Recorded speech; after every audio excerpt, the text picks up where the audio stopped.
जय मैथिल जय मिथिला। हम सुनीता झा नीति सब गोटे के यथोचित प्रणाम करै छी। और आई हम एक बटगबनी लऽ के रास्ता के गीत सुनने जाए जाओ। जो निक लागे तो लाइक शेयर सब्सक्राइब करो। धन्यवाद। सुनो।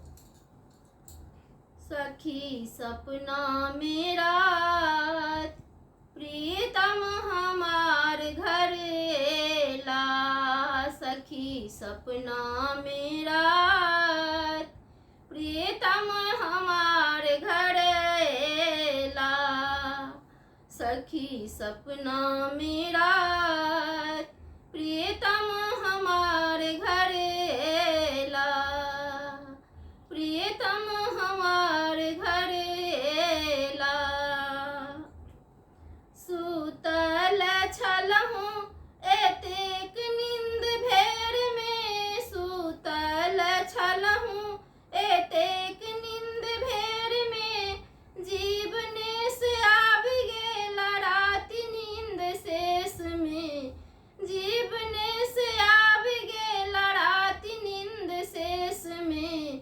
प्रेमी फाटक छोड़ा बिछुड़ल पिया घर एला, प्रेमी फाटक छोड़ा बिछुड़ल पिया घर एला, सखी सपना मेरा प्रियतम हमार घर एला, सखी सपना मेरा प्रियतम हमार घर एला, प्रियतम हमार घर एला।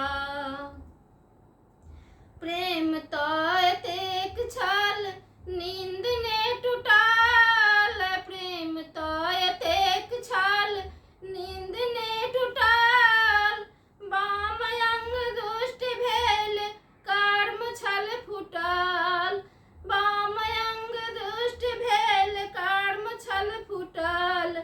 प्रेमी फाटक छोड़ाओ बिछुड़ल पिया घर एला, प्रेमी फाटक छोड़ाओ बिछुड़ल पिया घर एला, सखी सपना मेरा प्रियतम हमार घर एला, सखी सपना मेरा प्रियतम हमार घर एला, प्रियतम हमार घर एला।